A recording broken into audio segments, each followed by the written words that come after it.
Welcome back to the Marc Clair Show. I've got a great conversation with you today with an absolute living legend in many ways.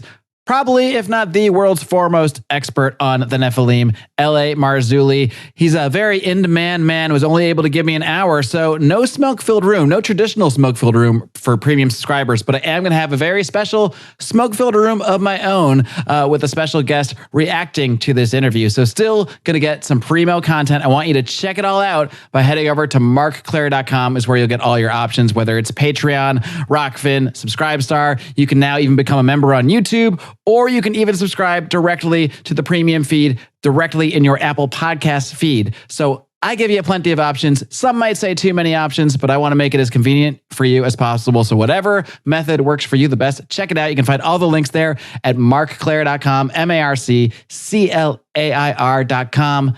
If you don't want to join, that's okay. But I do ask that you at least check out our great sponsors at Fox & Sons Coffee. FoxandSons.com, FOXNSONS.com. Stephen Fox, I just locked him in for the entire year. He is the sponsor of the Marc Clair Show, and he deserves your support. So if you enjoy this show, hey, just go click around. Go to FoxandSons.com, pick a little bag or two, and you're going to get yourself 18% off your order. It's the Marc Clair discount.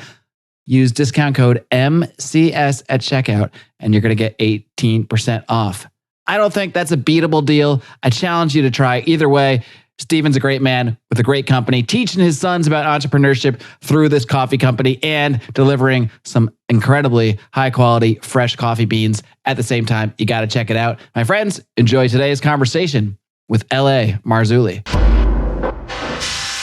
Welcome back to the Marc Clair Show. My guest today is a prolific, and I do not use that word lightly, a prolific author of 13, I think 13 and a half is the number we've come up with, 13 and a half books. He's done 30 films. And as far as I'm concerned, he is one of the world's, if not the world's foremost expert on the subject of the Nephilim. I'm very pleased to welcome L.A. Marzulli. L.A., welcome to my show. Well, thanks so much, Marc. Appreciate it. And thanks for the kudos. I don't know about the foremost, but I'm certainly one of the top guys anyway, so we'll leave it at that. Well, you're certainly the foremost I've had on this show so far, so we'll at least go from there. Sure. Now, LA, there's a lot of directions to go into. No matter what, we're only going to be able to scratch the surface of your work today in an hour-long conversation. But I do want to take a little time first to get to know you a little bit better and find out how you first became so fascinated by the subject to the point that you've essentially dedicated your life to it, seemingly. Well, it really goes back to 1990. Where a friend of mine asked me about life on other planets, life in other worlds, and I didn't have an answer for him. So I went down to the Christian bookstore and I found this book, The Omega Conspiracy by Dr. I.D.E. Thomas. So this is, 1990. It's a long time ago. And I probably read that in one sitting. I mean, it absolutely captivated me in ways that few books ever have. And I reread it and I ordered, and in order to order, there was no Amazon in 1990. So you had to go down to the bookstore, fill out a form, and I ordered the Book of Enoch for starters. And that, of course, that came like 3 or 4 weeks later. But that book changed my life. I found out that Dr. Thomas lived close to where I am in the Santa Monica Mountains. And I asked if I could interview him and meet with him. So we did, and that struck up this friendship, which I think if he was alive, he passed in 2014. Mm-hmm. I think if he was alive, and could see how far we've taken it. We're standing on his shoulders, but he's passed the ball to us, and we're way downfield now. With 13 books basically on the Nephilim, UFOs, and the Omega Conspiracy by Dr. I.D. Thomas. That's what he did. He linked the ancient Genesis 6 paradigm to the modern day UFO phenomenon. And frankly, he was one of the first ever to do that. And you've certainly more than picked up the ball and ran with that one. I mean, sounds like he was your L.A. Marzulli, because to many people, you are their introduction to sort of the deeper look at this subject. And the subject of the Nephilim have certainly come up on the show in various conversations. But I do want to kind of do a little bit of a 101 for people that might be tuning in that just, maybe they've heard the word, but they don't really know the source of it or what exactly they are. So why don't we just start with the basics? How would you define exactly what a Nephilim is? Well, in order to do that, we've got to go back in the scripture. Genesis 3:15. There's Jesus, the pre-incarnate Christ, in the garden. Adam and Eve have just blown it. So the dragon's over here, Satan's over here, Adam and Eve are here, and the pre-incarnate Christ is in the middle. I know we're 2 seconds into it, but I just want to stop you there because I've heard you say this a lot too, and I think it's a really important thing. You don't say the serpent in the garden. You always say the dragon. Can you elaborate on that? Well, the dragon, I mean, it says serpent, but his true form was a dragon. We don't know what it really looked like, but one thing we do know is that it was conversing with Eve. We don't know how long it was conversing with Eve. In my opinion, this wasn't the first showing. It could have gone on for weeks, days, months, years. We don't know. But what's interesting is Eve is not taken aback by this, and Adam's not around. So, I mean, Eve's conversing with this thing, and we only get this little snippet of the conversation. I believe it went on for a long time, or a period of time. Let's put it that way. And then Eve finally succumbs to it. And of course, it's the lie. So the dragon's there, and the pre-incarnate Jesus looks at the dragon and says, your seed, your offspring, the dragon's seed, the dragon's offspring will be at war, at enmity with the offspring, the seed of the woman. The proto-evangelium, the one coming from the woman, will crush the dragon's head. You'll bruise his heel. That, my friend, Mark, is the gateway to the entire biblical narrative. If we don't get that right, we don't get the rest of the Bible right. So 3 chapters later, now it's Genesis 6. The Nephilim, the sons of God. Who are the sons of God? B'nai Elohim.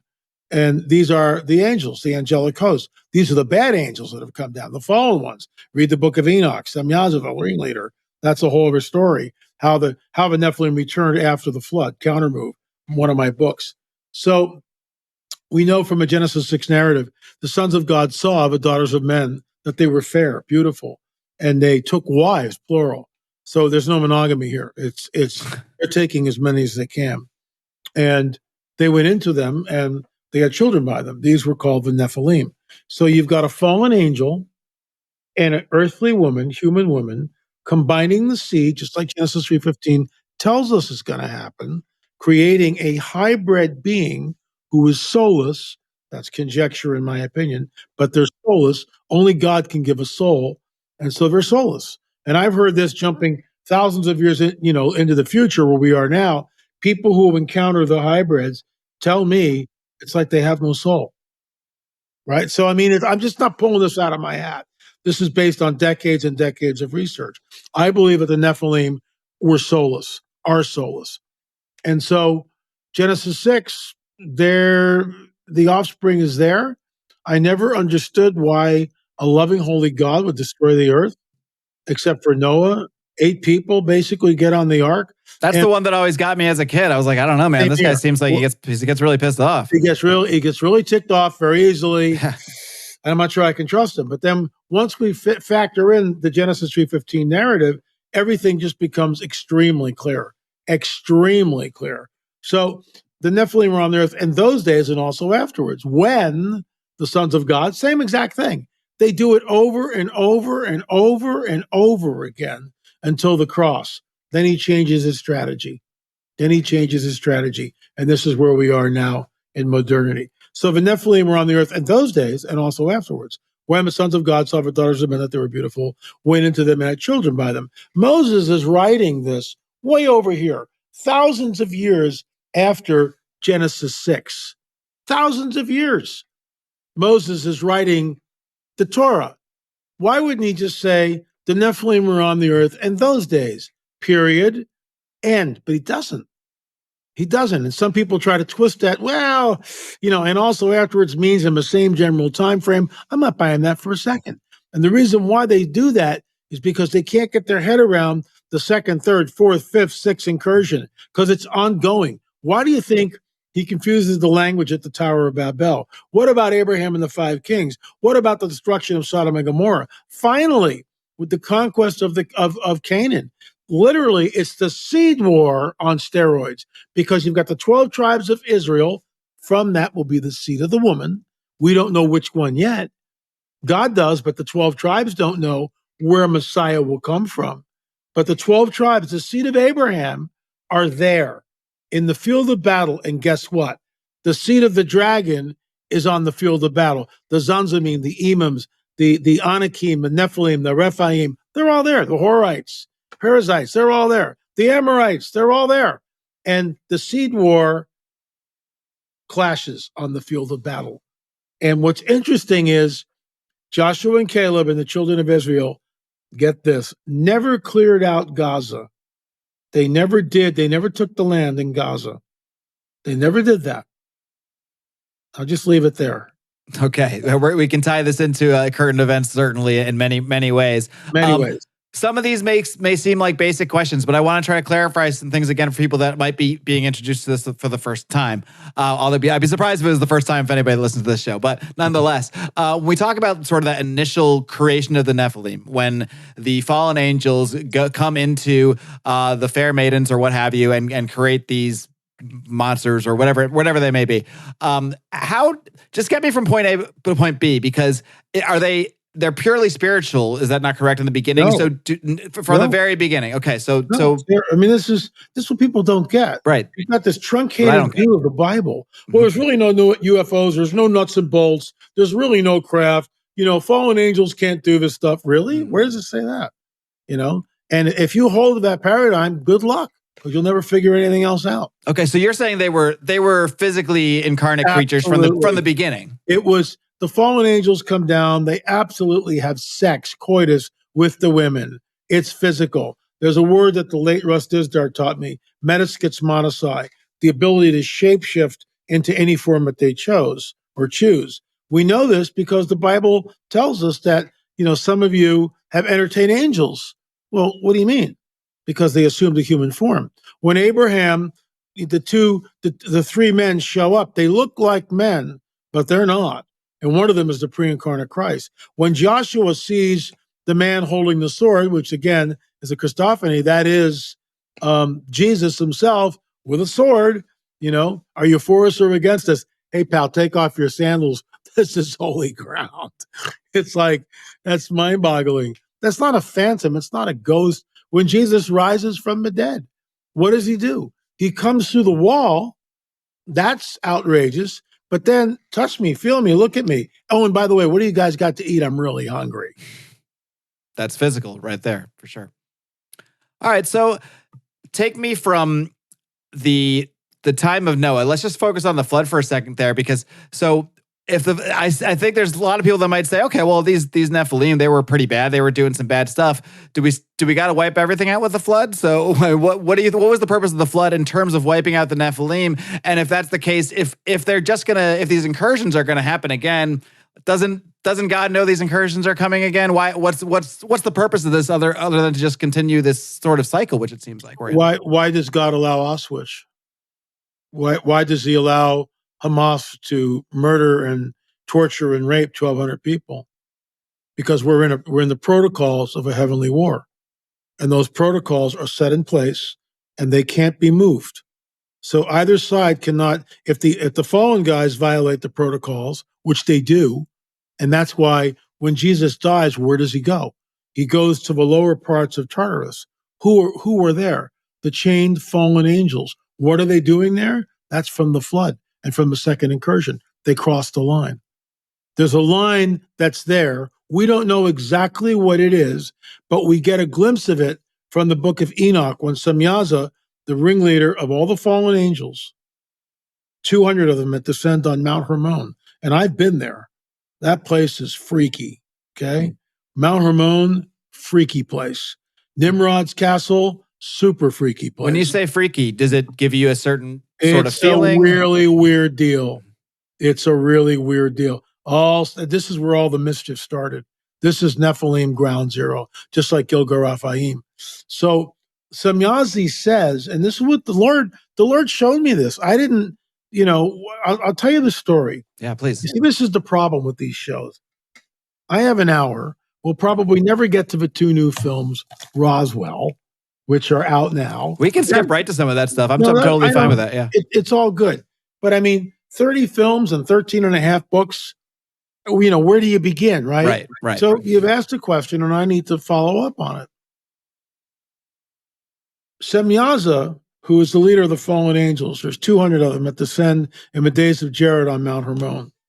So Semyaza says this to the fallen angels, that I fear that you will agree not to do this thing, and I alone will bear the penalty of his great sin. So the way that the counter move started, I have read that passage a gazillion times. So I'm going to bed one night and I'm frustrated. And I'm talking to the Holy Spirit and I'm going, who am I? I don't read Greek or Hebrew. I mean, who am I to go up against the naysayers? Who am I? Today's episode is sponsored by Fox & Sons Coffee. And let me just tell you, Steven of Fox & Sons, he is not just an advertiser. He has been a supporter of this show from day one. And frankly, since before day one, because he came over with me from the old Lions and Liberty days. So true fan of the show. He started this company, Fox & Sons, out of his love for coffee and really out of wanting to further bond with his sons and spend time with him, just like he shared time with his father drinking coffee. He also gets to teach his sons about entrepreneurship and business through this endeavor. So I'm so happy to have Steven and really his whole family, the Fox and the Sons, the whole gang as supporters and sponsors of this show. Not only that, his beans are so high quality, fresh. Look, I just got 2 new bags right here. I got the Mexican and my favorite, the Den Blend Dark. The beans are super high quality, fresh and sourced from small organic farms, fair trade, none of this GMO garbage. They're all small batch roasted. This is high quality stuff. Subscriptions are by far the best way to get your coffee. I have a couple subscriptions going, but that is the way to go. You never run out that way. I never run out. I always have my supply of Fox & Sons. So I want you to head over to foxandsons.com, put in your order today. They ship fast. They ship now through the end of February. Also, by the way, you're going to get free shipping on any order over $37.99. By the way, while you're there, use discount code MCS to get 18% off any order over $25. Stephen Fox is a great man, a great friend, great supporter of the show. I encourage you to check out his coffee over at foxandsons.com. So Semyazi, so I'm in bed one night. I'm going, I don't speak Greek and Hebrew. Who am I to go up against these naysayers, all these PhDs that went to all these incredible seminaries and everything else? And the Lord just kind of goes, asked me on the show, Holy Spirit. And he goes, what happened at the end of World War II? And I'm sitting there going, like, what does this have to do with the Nephilim? What do you mean what happened at the end of World War II? I don't know what happened at the end of World War II. I'm kind of bugged. It's like, what is this, 20 questions? And I think he likes it when he kind of pokes me and I get ticked off a little bit. I really think he likes it on some level. He's still God. I'm casting my crowd. He's the Lord. But I think he likes, we're not just cowering there. We're going, what do you mean? It's like, He's got to get you riled up a little bit, He gets me riled up very easily. So I go, I don't know what happened at the end of World War II. And he goes, well, what did the Japanese do when they realized that they were going to lose the war? I'm still not getting it. And I go, I don't know. I don't know what they did. And he goes, kamikaze, divine wind. And I just went, okay, I understand that. I know about the kamikaze pilots. I'm sort of a amateur student in World War II. My dad was in it. I get it. Okay. What does this have to do with the Nephilim? The Lord goes, what happens with Semyazi in the book of Enoch? Marc, I've read this passage a gazillion times. And Semyazi says to the fallen angels, get this. This is all Holy Spirit. I have nothing to do with this. He just opened it up and revealed it to me. That book's been sitting there for thousands of years and no one ever got it. No one's ever said this. No one's ever stated it. And L.A. Marzulli is stating it, but I'm not taking credit for it. It's all him. I have nothing to do with this. He opened it up. He revealed it to me. Semyazi says to the fallen angels, I fear that you will agree not to do this thing, and I alone will bear the penalty of this great sin. Then the 200 Watcher angels took an oath on Mount Hermon to do this thing. That's why it's called Mount Hermon, means mountain of the oath. This thing being come into the women, influence mankind, all that stuff. They're getting their marching orders from the dragon. Go down and corrupt the genome, corrupt the image. That's Doug Ham's book, Corrupt the Image, Corrupting the Image. Go down, because think about this. The population is very small at that time, very small on the whole planet. And so all he's got to do is corrupt the genome and Messiah is not going to be born. No Messiah. Over. Checkmate, I win. Planet Earth is mine. So that's that's plan A. Muck this stuff up, no Messiah. We win. And you know what? How close do they get? 8 people? 8 people? Seriously? This is who God is. He just, it's amazing. And we know from the book of Enoch, again, people go, oh, the book, always talking about the book of Enoch. Blah, blah, blah, blah. Enoch is quoted in Jude. Okay. Enoch was widely read by everybody in the first century. People knew it. It's not part of our canon, but I'll say this. If you were going to keep a book away from the people that explain exactly what's going on, that's the book you keep away from the people. And until the 19th century, no one knew about the book of Enoch.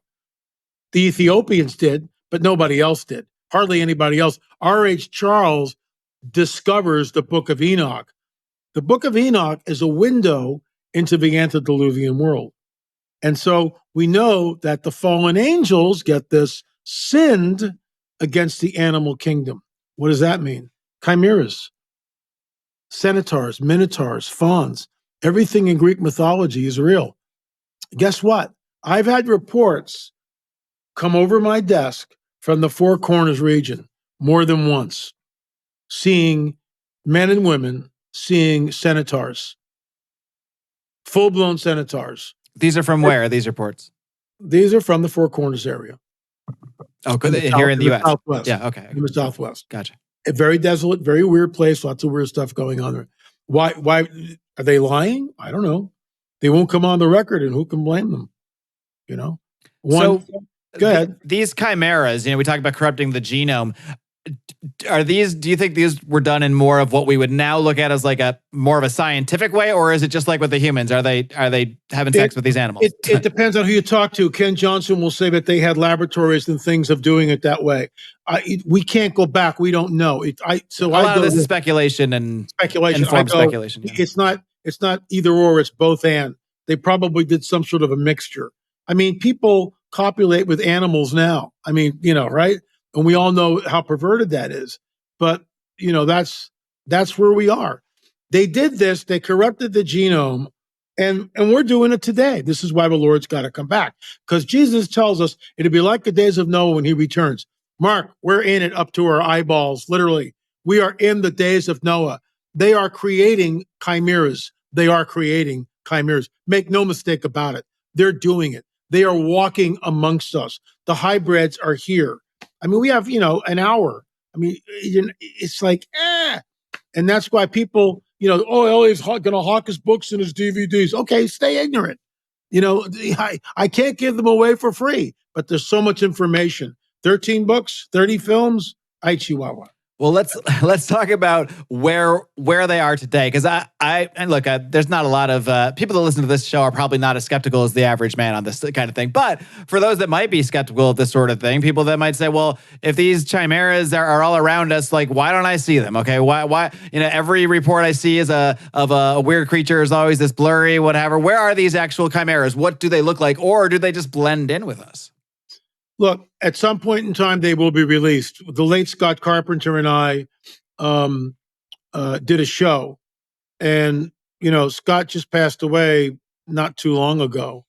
And he was a great researcher, and I considered him a good friend. So we did a bunch of shows together. And Scott gave me the video where he's walking. He always had the camera behind him pointing to the rear. He learned how to do that. And sure enough, you can see a perfect circle. And then this entity who is kneeling begins to manifest. Look, there's too many sightings, but they're kept back. The enemy, it's like a surprise attack. The enemy is keeping his forces well hidden. How many Sasquatch are there right now? We have no idea. But we get blurry creatures, the podcast, but we get, because everything, look, they short out your cell phone. I've known about this for years. UFOs, cryptids, they short out your cell phone because they're emitting electromagnetic fields that are around them. They're disrupting it, and that's why all the photographs, for the most part, are blurry. The guy that took that one really good photograph of the giant on top of the mountain, he died very shortly after that. That's how the game is played, Mark. That's how the game is played. There are certain things. I was contacted from a guy from a deep state and threatened 3 different ways for exposing the Kandahar giant. They didn't care about my skeleton that I found on Catalina. They didn't care about Catalina Island in California. Yeah, or the elongated skulls that you see behind me here. They didn't care about that. And where are those actual skulls from that are behind you? Caracas. They're models, one-to-one models. The late Richard Shaw and I broke that story. Richard was the director, and I was the host, and we did 10 films together. Richard taught me everything I know about filmmaking. After we did that, that's when I was approached by a guy from the deep state, threatening me 3 different ways, and specifically because of the Kandahar Giant. Now it's the cat's out of the bag. Some guy recently, took our story on Watchers. We broke the story, and had it all on his show, like he's breaking the story about the Ken. And I called him and I said, "Look, I mean, you got to give us credit here. We broke the story, just like we broke the story with Robert Salas, who was the base commander at the Maelstrom Intercontinental Ballistic Missile Group up in Montana. We broke the story. Salas came to us and he said, no other production company will allow me to look at the post-production and give my thumbs up and the okay. Will you guys do that? We said, absolutely. Come on the record. We'll show you everything, and you can make any changes you want, carte blanche. And we did. Guess what? He didn't change anything. Rick knew exactly what to do. Rick was a genius, a filmic genius. And so, but we broke the story. And the story is this. There's a UFO. Got to have these little props, There's a UFO. That's why you got to watch the video. LA has the best props of any guests I've ever had. This UFO is like right over the main gate to the Maelstrom base, intercontinental ballistic missiles. We're talking nukes here. Hot nukes, okay? Hot nukes. This is like, World War III stuff. So Salas is 60 feet down at the command center, and they watch all 10 intercontinental ballistic missiles go offline just like that. Just boom, offline. And how is that done? Because these entities can manipulate space, time, matter, and energy. And, this is just, we broke that story. We broke the Kandahar Giant story. You go back in the Watchers and even some of the stuff with the elongated skulls, we broke the story. Then the History Channel followed us down and made this big to-do with Brian Forrester. But we were the first people to break that story, as far as I know, with the Paracas skulls. And it went basically viral. Why do you believe they do things like, disable ballistic missiles or whatnot? Is it just a display of power to those human forces that are in charge of that stuff? Is it to show them? Because a lot of people might say, oh, hey, they're great. They're turning off the nukes. Well, good. Those are bad. That's not what they're doing it for. So this is where I think it's going, okay? When Jesus cast out the demoniac, the man of the tombs, who are you? We are legion, we are many. And then they say, what have you to do with us, Jesus, the Son of the Most High God? Here's the punchline. Have you come to torment us before the time? Mm-hmm. Meaning they know their time is up at some point. It doesn't look like it, their time.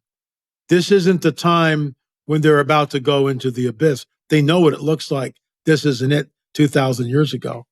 They know. How do they know that? This is something the Lord gave me fairly recently. How do they know that? Have you come to torment us before the time? How do they know what their time looks like? They know because time is transparent to them. They're not all knowing, but they can see further than we can. We're stuck in the space-time continuum. They're not. So they know it's not their time. Fast forward to the book of Revelation. Satan is cast down from heaven. I call it the great eviction notice. Finally. And it says, woe to the inhabitants of earth, because the dragon, the devil, Satan, is cast down to you. And what? He knows his time is short. How does he know that? So you start putting that together. And the late David Flynn and I talked about this. They are waiting for a nuclear event, which is why shortly after Hiroshima and Nagasaki, we had UFO flaps happening. We had the Foo Fighters. We had, and I'm not talking the rock band, we had the Foo Fighters. We had UFO stuff. We had Kenneth Arnold saying they look like two saucers put together. That's exactly what it looks like. There it is, two saucers, flying saucer. And then shortly after that, we had Roswell, and on and on and on it goes. Circling back to Sasquatch, we don't know the numbers, but the sightings have gone through the roof. Okay. Absolutely through the roof. They're all over the place. In the book of Revelation, it tells us about the Therion, the beasts of the earth. As the late Russ Dizdar, my battle buddy, we were at 90 conferences together, and I really miss him. He was a great friend. So Russ would say, jokingly, Therion, the beast of the earth, these are not hamsters and giraffes. And everybody would laugh, but it's true. They're not hamsters and giraffes, and they're not mountain lions or bears. They are, in my opinion, 14-foot Sasquatch who can pop in and out of time. They can bilocate. They can rip your head off before you even know it hit you. Those are the beasts of the earth. They are in league, in my opinion, with the dragon. They are part of the dragon's army for the last time. So do you believe that Sasquatch and perhaps many other cryptid type creatures are just more of these Nephilim? But you kind of mentioned they're physical creatures, but do you believe they also do have sort of ability to shift, I don't want to say dimensions necessarily, but through space and time in some way? They do, absolutely. I'll tell you a story. A woman is it's spring. She's on a farm up in Canada. Her farm backs up to a national forest. There's nobody around. Her nearest neighbor is about a mile away. Beautiful spring day, and her neighbor across the field is hanging clothes. So there's a distance. She's here, and there's bushes in front of her. All of a sudden, in those bushes in front of her, remember, she's way back here, about 50 yards away. Here are the bushes. Guess what? Right in front of her eyes, a Sasquatch appears. Right in front of her eyes, out of nowhere, and he's crouched down below the bush. He doesn't know that she's there, and he's looking across the field at the neighbor hanging clothes. And then she watches it. She's just like spellbound and freaked out. She's afraid to move, barely able to breathe. And after a few minutes or whatever, the thing just disappears. In front of her eyes. Yeah. So I want to you make a lot of connections to, when I was growing up, I was really into the X-Files and all of the unsolved mysteries, all these little various mysteries, whether it be crop circles, cattle mutilations, etc. And you tie all of that stuff together. That's what I find so fascinating about your work. So maybe you can make a few of those connections for us here. Maybe we could just start with crop circles, because that's one that's always baffled me. It's one a lot of my more, I guess, skeptical, you might say, friends tell me is just some people with like machetes in the weeds or something. But I've never really bought that one. Mark, I don't know if you know this. We have 10 films in our UFO series. We are the only Christian ministry that has 10 ongoing films. We cover all aspects of it. The number one is just, UFOs are real, burgeoning, not going away, and lots of testimony. Number two, I sit down with people, Francisco Carrera, head of Exopolitics Portugal, Preston Dennett, prolific author, all these. We're talking shop. It's just not talking heads. We're cutting to other things. I get all that, but we're talking shop. What are we really looking at here? 3 is Close Encounters of the Third and Fourth Kind. Really up close, this is what's going on. Here are the witnesses' testimonies. 4, and this is where it goes into the deep end of the pool. 1, 2, and 3 are the primers. Get people used to what's going on. 4 talks about the abduction phenomena. Men and women are taken. Sperm is taken from the womb, from the men. Ovum is taken from the women. Hybrid children, the women find themselves pregnant. That child is taken usually in the 3rd month of pregnancy. The woman doesn't know what happened to it. Sometimes they wind up in mental institutions because no one believes them. It gets really crazy. Okay. Number 5 is on. You mean a woman will be pregnant and then the baby will just disappear, and they will claim that and people will sort of, I guess, the medical community will question her. You got to watch number 4, the abduction phenomena. We have a woman, Karen Wilkerson. We actually published her book, Stolen Seed, Evil Harvest.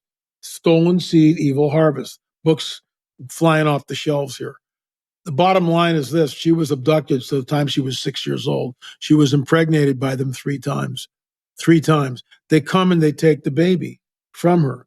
Number 6, I'll skip 5, which is crop circles. Can I just ask, did she have like confirmed medical pregnancies in those during those times? Absolutely. And then no scientific explanation.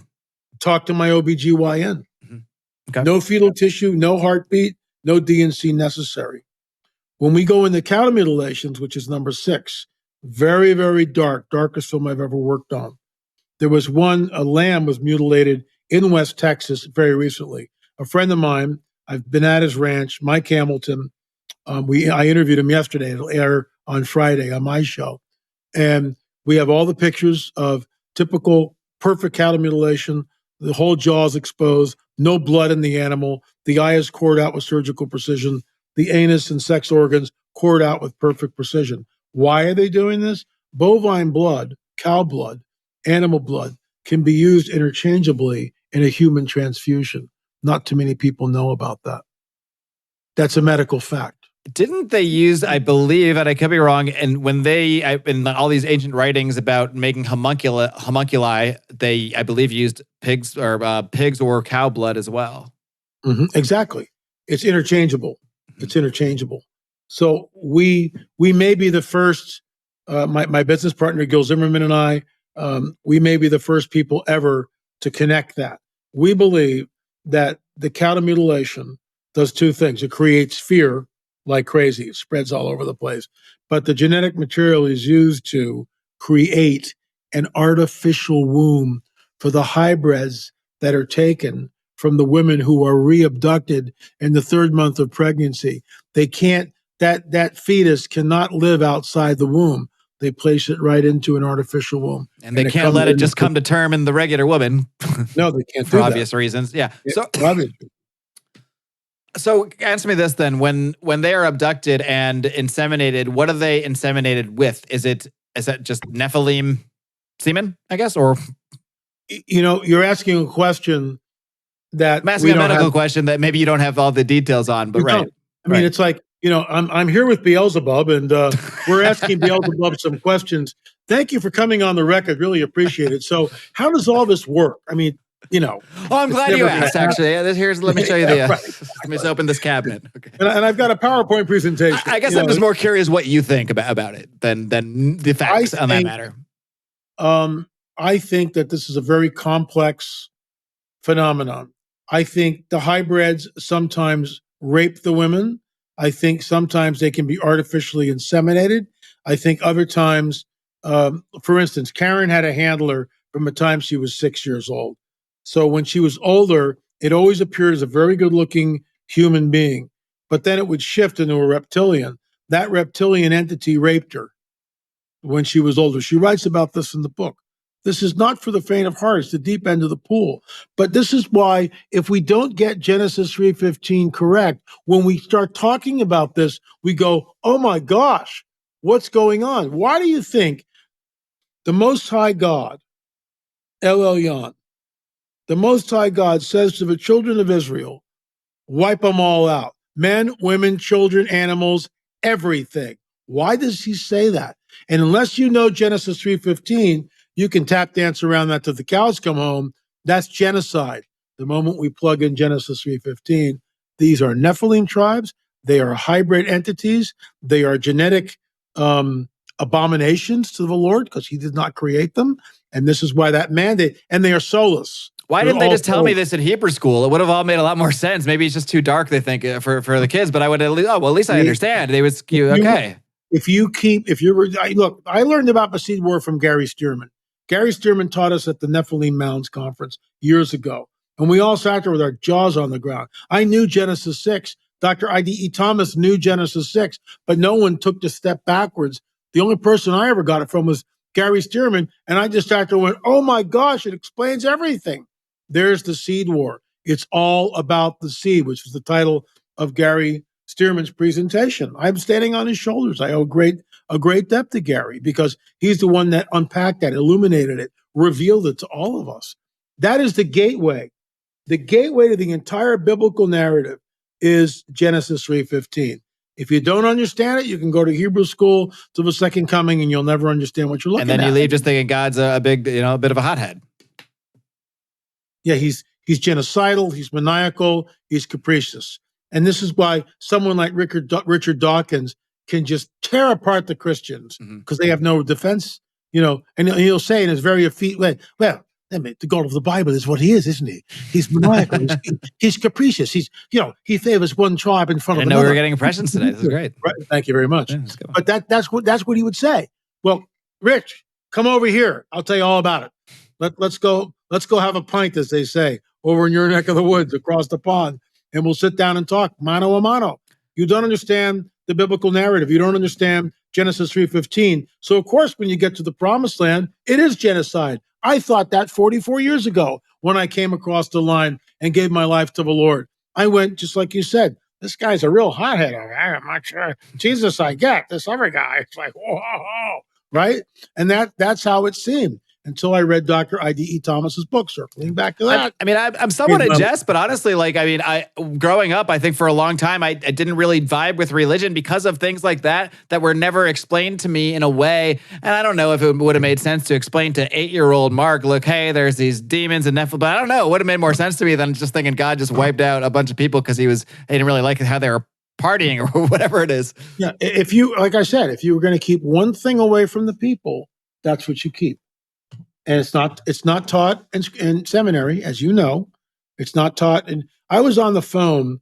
A friend of mine called me up and said, "L.A., these two rabbis are on the phone with me. We're talking about gemstones, blah blah blah. Will you talk to them?" Sure.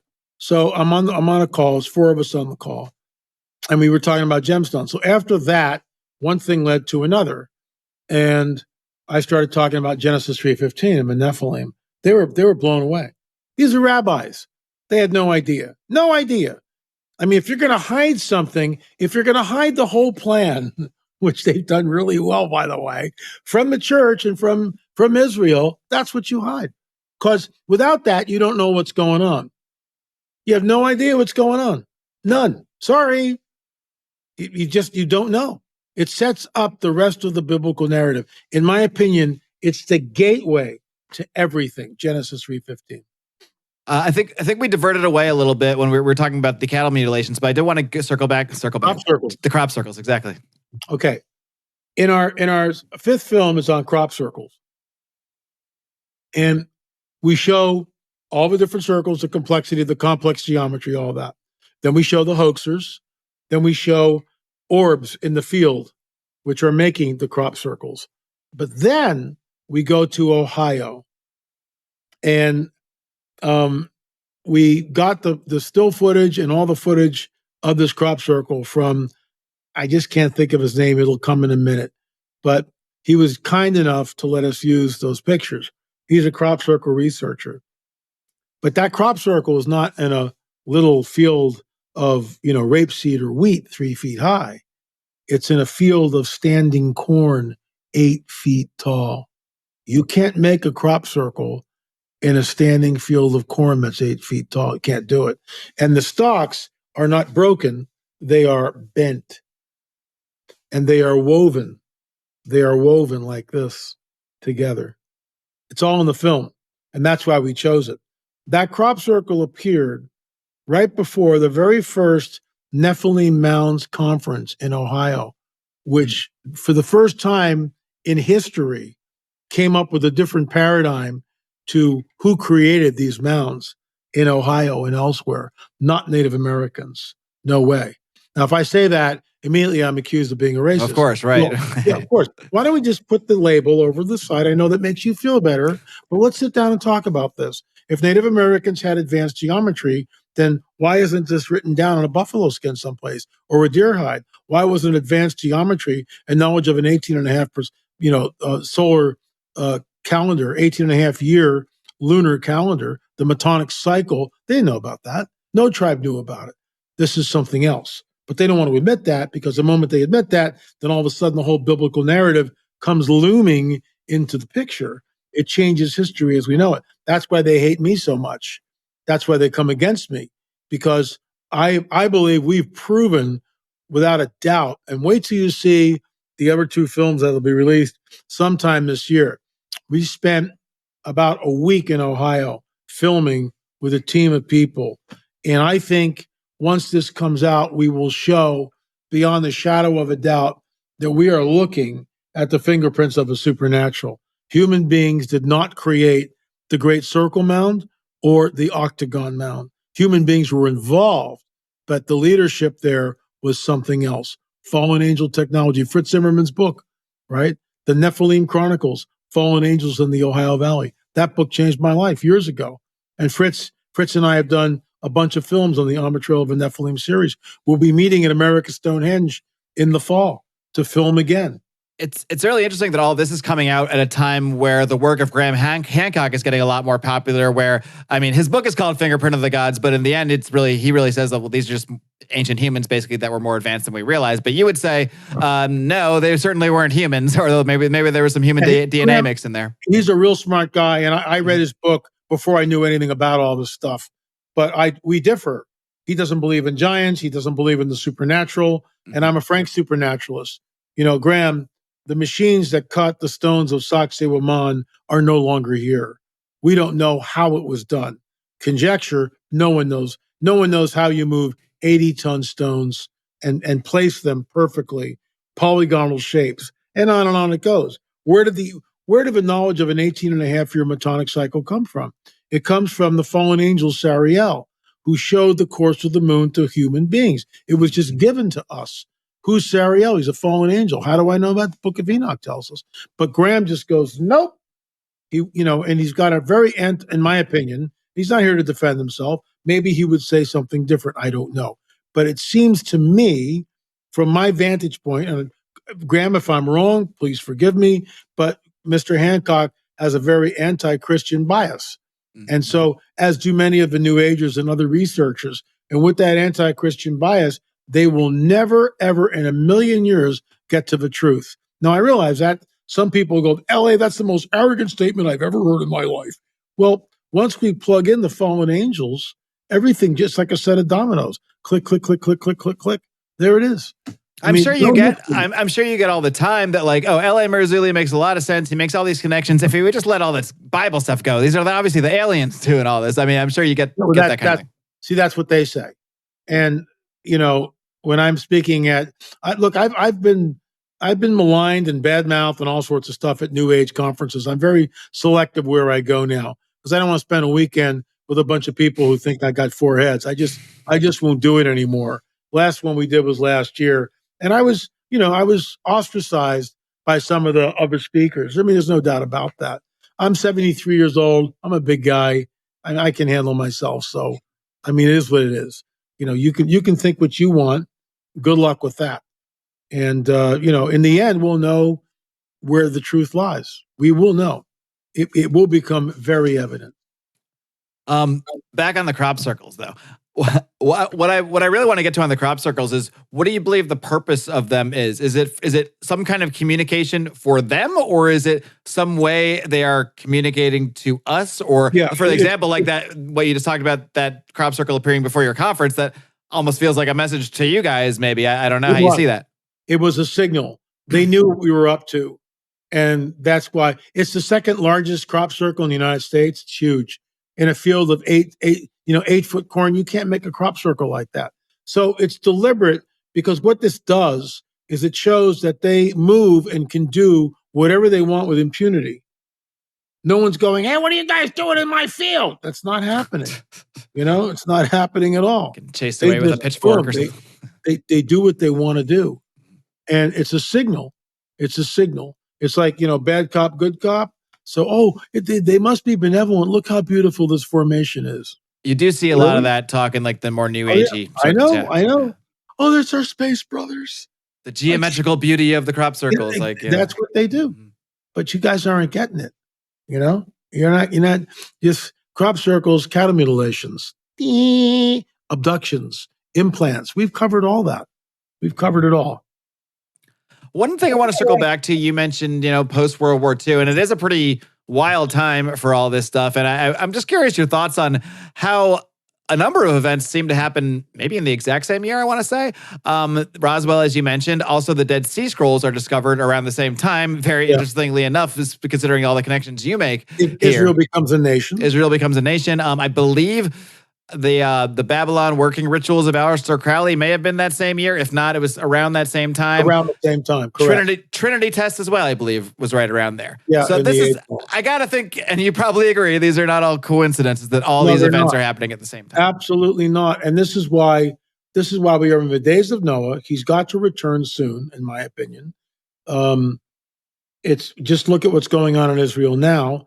They will, jumping subjects sort of, they will go into Lebanon. They will go after Hezbollah. They have no choice. Absolutely. Hezbollah's not standing down. Every day there's this like deal going on. They will go into Rafah. They have to. They've got to completely annihilate Hamas. And, be that as it may, I think we're in day, 147, 148. Once Gaza is put to bed, and it's taken a long time, because millions, if not billions of dollars that were given to aid the Palestinians were used to create this infrastructure of secret tunnels and armaments. That's what it was used for. People of the world, wake up. They don't want to get along with Israel. All they want to do is kill as many Jews as they possibly can. Do you think the Nephilim themselves are involved in that kind of war in some way? Are they shaping that actual more political, what we would look at as more surface level political thing? That's a very loaded question and a very dangerous one. That's why we're here. All I'll say to that is this: Gaza is mentioned in the Bible, and Gaza was never conquered by the Israelites. They never took the land, and so it remained a Nephilim site.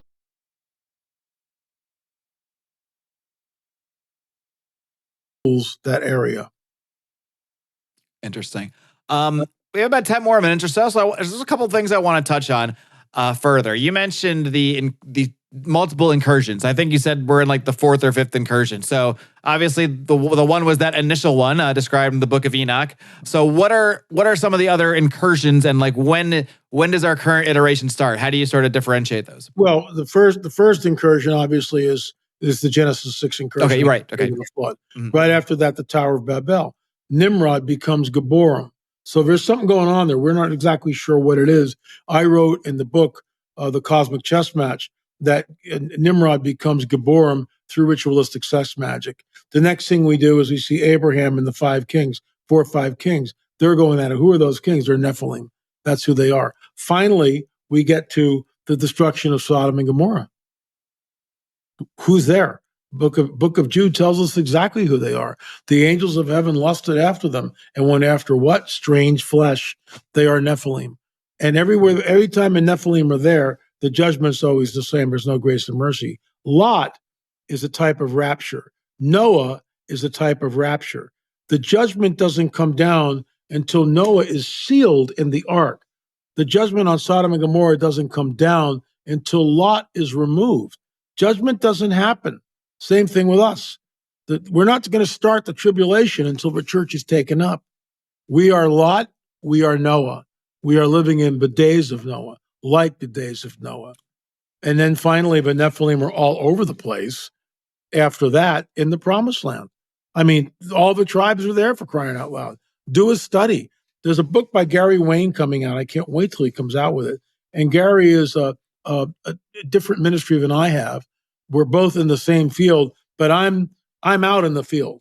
I'm not in the library. Mm-hmm. Gary is, he camps out in the library, and his material is just incredible. I don't agree with all of it, but it's very scholarly and done with great erudition on his part. And I can't wait till he gets this out.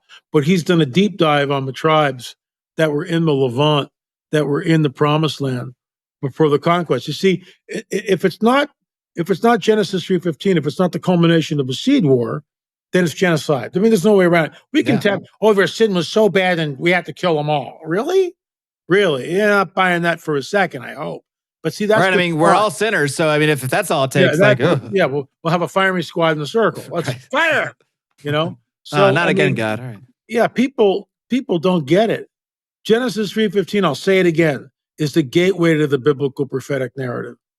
If you have the wrong exegesis, you can't get to square one. A person will never understand what is going on. Ever. Talk about these hybrids.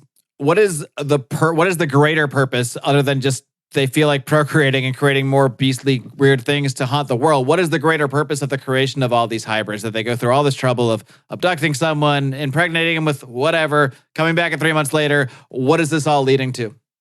Well, Satan's on number 2 to 1. Late Chuck Missler said that when I asked him, Chuck, what about the hybrids? Without missing a beat, Chuck Missler said, LA. Satan's on number 2 to 1. He's creating an army, which is exactly what we're seeing. Satan knows that his time, something's going on here. He knows that the rider on the white horse will come down with the armies of heaven. And in his hubris, he still thinks that somehow he can twist it. He's not going to twist it. I think the Lord showed me this, that it's not like we're lopping heads off of orcs. It's not what it is. It says in the word, in the biblical narrative, that he is before Jesus. Let me just do the whole thing. It's Colossians, I think it's 15. I could be wrong, but I think it's 15. So he is the image of the unseen God, the firstborn of creation. For all things were created by him, and in heaven and on earth, visible and invisible. He is the firstborn. No. Visible and invisible, whether thrones, dominions, rulers, or authority, all things were created by him and for him, and he is before all things. Here's the punchline, and he holds all things together. The sword that comes out of his mouth, in my opinion, he just stops holding them all together, and they just collapse and bleed out. He just stops holding them together. That's all he has to do. He is before all things, and he holds all things together. So he goes, sorry guys, I know you hate me. That's okay. You're already totally in with the beast and the whole crew. That's okay. But guess what? We're not putting up with this anymore. I'm here to reign for 1,000 years in Jerusalem. I am the rightful king, and we're about to do this. So guess what? That sword, he speaks it out, and they just collapse on the field of battle, in my opinion. So do you see these hybrids, I guess in the mind of the dragon, I guess you could say, is it just the pride? Is it that the pride that started all this? That, well, even though I know how this all ends, maybe I can build an army. Maybe I can just overtake, He's in his hubris. Think about this. And, I jokingly laugh when we're in our glorified bodies. One of the first things I'm going to do is to create a petition, to not release the dragon out of the pit after the 1,000 years. We'll have millions of signatures. Don't do it, Lord. Why does the Lord allow that? Why does he allow the dragon to come out? He knows what's going to happen. The dragon's not going to change his spots. He's not. It's the same old thing. The hate that's in him is to the depth of something. The hate, perversion, lust, insanity that's in him, that's who he's become, is irreparable, in my opinion. But the Lord gives him one more chance. And what does he do? He gathers the armies together and goes up against Jerusalem. Hey, guys, let me tell you a story. The Lord, it was a dream last year, or maybe a year before that. I don't get these things every day, just so the folks know. I'm not some, heavy supernatural guy. This guy's on the phone with God every night here. Yeah, it's not the way it works. But the Lord does speak to me from time to time. And the one dream I had, extremely vivid. I was on my white horse. It was in the millennium. And I was in a very desolate, scorched earth place somewhere on the planet. And my horse was about 50 feet, 100 feet away. And I was going very slowly over this burnt out, blackened area. There was steam coming up. There was, peels of fire. And in front of me, 30, 40 feet away, there's a fissure in the earth. And as I'm looking at that fissure, 2 hands come up like this. And then there's this being that looks a lot like Gollum from The Lord of the Rings. Mm-hmm. And I look at him and I say, I know who you are. And instantly I am hit in my solar plexus with some sort of energy field, and I go flying back 10, 15, 20 feet. I take one more look at them. I run them my horse. I get on my flying white horse and I fly to Jerusalem. That's what they are. They're flying white horses. How else are they going to get here, right? So I fly back to Jerusalem. I'll tell you another story. I fly back to Jerusalem, and it's another story. This is the same story. It seems like an extension. Okay. No, it is an extension, but it's another story. I gotcha. Okay. Chapter 1, 44 years ago. Chapter 2, 20 years ago. That's the way it works. Understood. So I go, I need to see the king, and I'm ushered into the king, and I look at Jesus and I say, he's out. And my Lord looks at me with very, very solemn expression, and he says, I know. And that's the end of the dream. Time for coffee for LA. I'm just saying.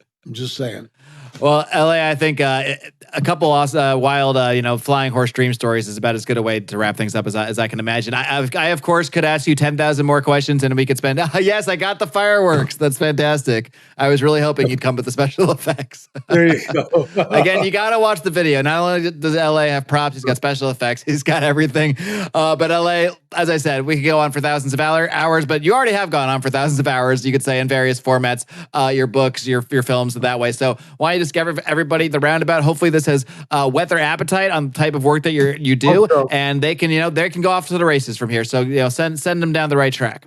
Yeah, streaming.lamarzulli.net. You can start streaming the films and get educated. Streaming like a stream.lamarzulli.net. The website, all the books are there, all the videos are there. If you want hard copies, lamarzulli.net. What are you waiting for? What do you guys? It'll blow your mind. No matter where you start, it'll blow your mind. I can attest to that for sure. All right. LA, thank you so much for coming on my show. Thanks, Mark. God bless you, sir. Take care. God bless you. You too.